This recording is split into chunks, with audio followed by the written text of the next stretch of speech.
So problem iri pavanhu vanenge vakatikanganisira vatiri kuita await down for yavo, because chinozoitika ndechekuti kana uchinge watadzirwa iwewe uri kugara uri panzvimbo 1 because you don't want to move on, uda kutoti hey munhu yanofanira kutokaura chete, anofanira kutowana zvinomuwana chete. Let me tell you, hakuna chinombomuwana sha, achatoramba achitofamba iwo uchidongorera downfall pasina chiri kuitika. Inini when my husband left me, ndakanyatsogara pasi ndikati uyu atonditadzira, ndikatanga kufamba netumapepa maimwana ndichienda kumapostori, handimbosvikanganwa ndichienda kumaprofita netumapepa maimwana ndichisora ndiri kumasowe ndichisvuka mabvaya ndichitedza masowe zuva rese amaimwana ndichinyora zita rake kuti anotokaura chete, uchigeza uchidetemba. Unoziva life yakaoma, so uchigeza uchidetemba ye because akatondikanganisira, yes to suffer, ye zvikazoti chii, ye I want you to know no peace, vasikana no peace ipi yamunotara nezva. You know what, life belongs to God, and life belongs to God.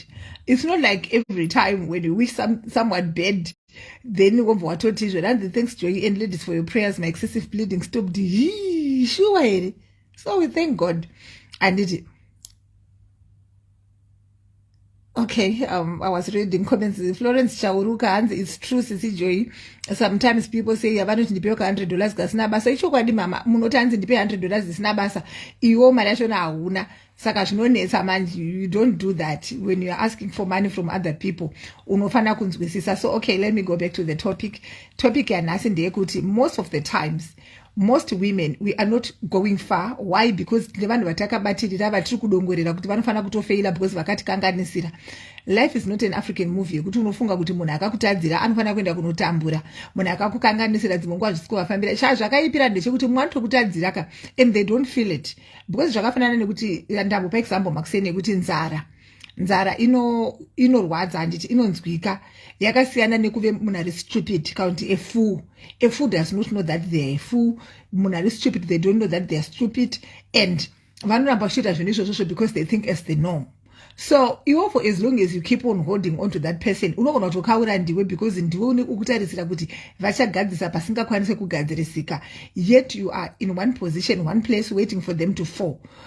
Unlike a situation whereby you have understood kuti munhu yakandikanganisira chokwadi, but they need to go, I also need to move on for my own sanity. Then you find peace within yourself, because godo kana kuti kusave ne peace and everything else affects iwewe as a person, and it also hinders your own progress, because kana wakabatirira pane vanhu uchida kuti vauye for validation, you want people to understand your own side, you want iwe ndikukuza. Inini I've been in that situation yekuti zveshuwa baba pavakaenda ndakuzvinzwisisa, I was like kana anofana kutotikumbira regerero anototambura. My guy, nobody tamburad, nobody suffered. Ndakavaona nemukadzi wake munyowanika vachitoita life yavo nazvino, they are living at large, vakutonakirwa. Ndopandakati Joy kokumove on. So ndakatarisa munhu wandiri kuti anofana kutotambura chete. Ndakamapedza mapostori kwese kuna naWarren Park kwadzana, ndaiswera ndiri komemona ndiri pamasowe ndichinyora zita remunhu kwanyama imwana. Ndaitoti ndichipedza kunyora zita rake ka ndaitona vamwana pakaswa status vanhu vari kuDubai, ndichipedza kunyora zita rake vamwana pakaswa status vanhu vari kwakati. Ndopandakadzidza kuti I need also to move on. Saka most people, I'm talking about moving on today, you don't want to move on because you are holding on to the past, you are holding on to zvinhu zvamakatadzirwa nevanhu, thinking that they are going to come back vachinyawaira vachikumbira regero vakapfeka tumasocks. No, it's not going to happen in that way. You need to move on, find peace within your own self, and you need to depend on your own peace. Wotanga kutoenda ndati maigai ndakapedza nguva ukunzwa ndati ndikasvika kumapostori ndobva ndati kuna mazi baba ndaenda kuvenguva yeredhi vaive vengotsvuku, ndobva ndati munyore zita rake mundipe bhodhoro, ndosvika pamhararano ndobva ndasvikoti pwa, ukunzwa ndichipwanya pasina chiri kumboitika. Hasina Florence wakasisi Joy even Bible chairo rinoti if you show love kune vakakutadzira you'll be like pouring hot ashes musoro wake, iye Mwari anoti vengeance is mine.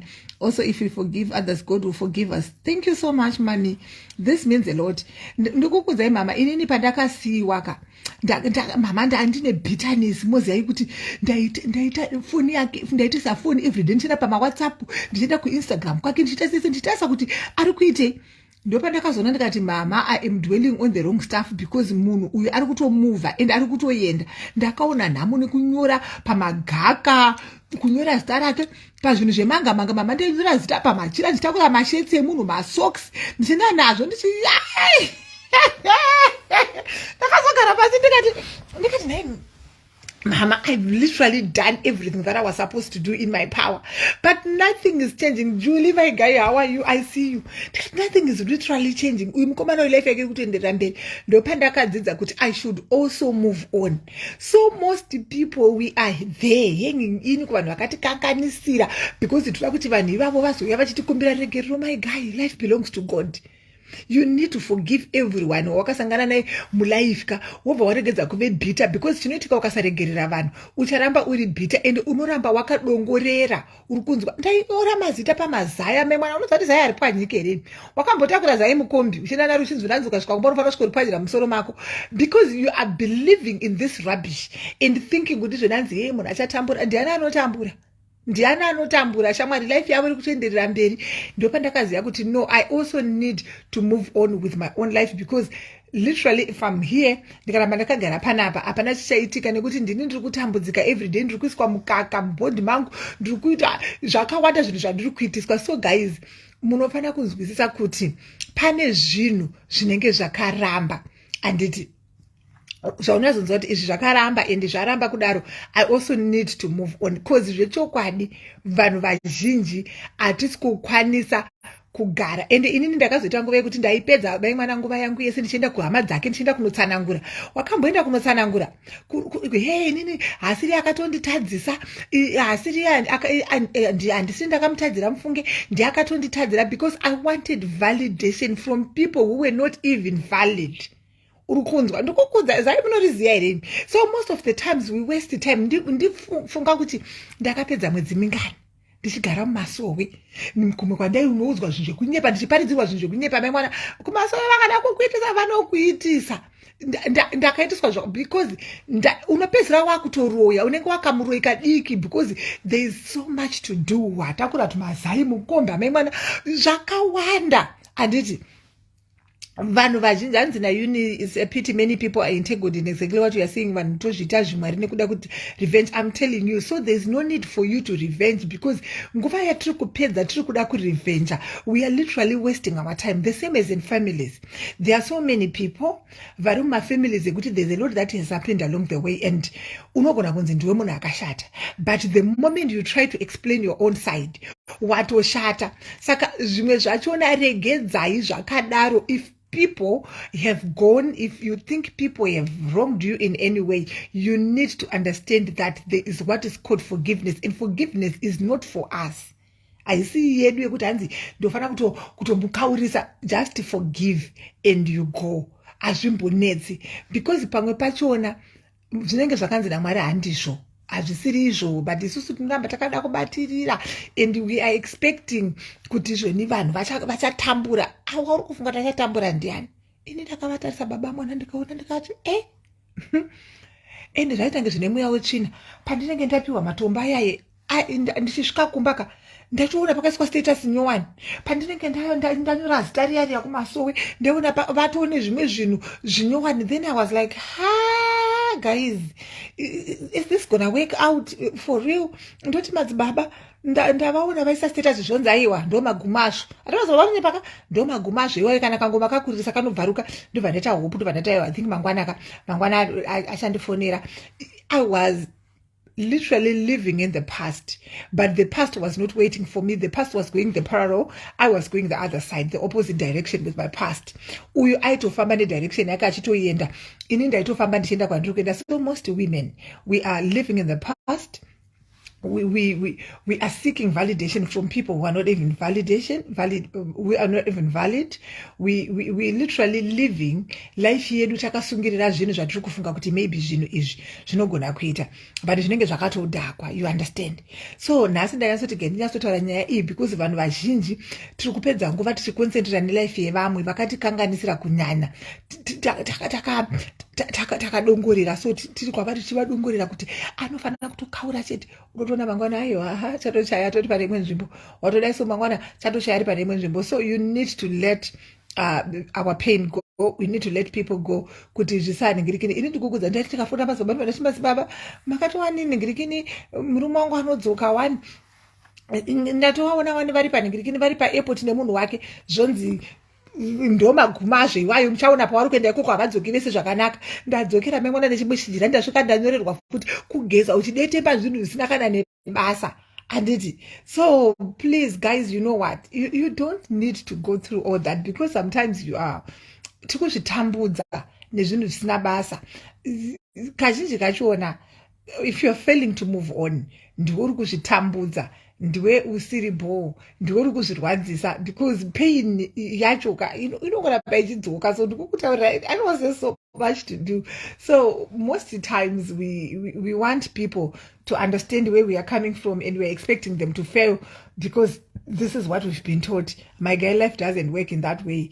Life doesn't work in that way. You need to understand that even those people who have wronged us, they also deserve another chance, not even from us, but from God, because we are not God. You understand? Saka ndangoti nditaure word iri today because ndoziva kuti vakadzi vazhinji tine vanhu vatakashungirira mumwoyo medu, tine vanhu vatakakanganisira. Mai Patai, how are you? I see you, big sis. Tine vanhu vatakasungirira because tiri kuti vakatotikanganisira.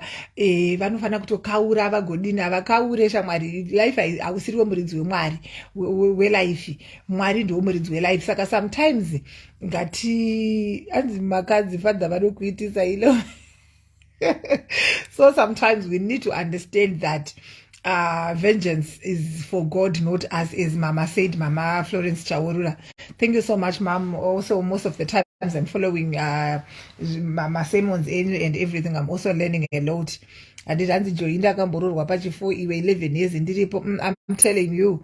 So most of the times, even shamwari, even muukama, kune vanhu vakatitadzira, but dzimwe nguva vanhu vakatitadzira vakava vakatomove on, but isusu tisu tinenge takagara tichiti anofana kusangana nezvakati, anofana kusangana nezvakati. You need to move on. Moving on is the worst part, and I know moving on is not something chaunogona kuita within a short period of time, but you need to learn to move on from situations that has hurt you, from situations that you've been involved in uri pachako. Saka you would find kuti vakadzi vese vane peace vazhinji vachona they are making money. You know what, money and peace zvinofambirana. Then bitterness neuroi nekushaya mari zvinofambirana zvekare. You find kuti there are most bitter women out there, but their bitterness it was not caused by us, it was caused from where they were coming from. So vamwachona they don't know now how to express their bitterness. They express their bitterness to everyone that they meet. If they are coming from a broken background, they want everyone to be broken here on social media or everywhere. If they're coming from a bitter point of view, they want everyone to be bitter. They throw they throw their bitterness, they throw their brokenness to every person who is moving around, because they failed iwo pachavo to manage their brokenness. They failed iwo pachavo to manage their bitterness. So all I'm trying to put across is you need to let other situations go, and it's not all other situations that needs to be addressed. There are other stones that are better left unturned. Woze kuti it's okay zvakatodaro.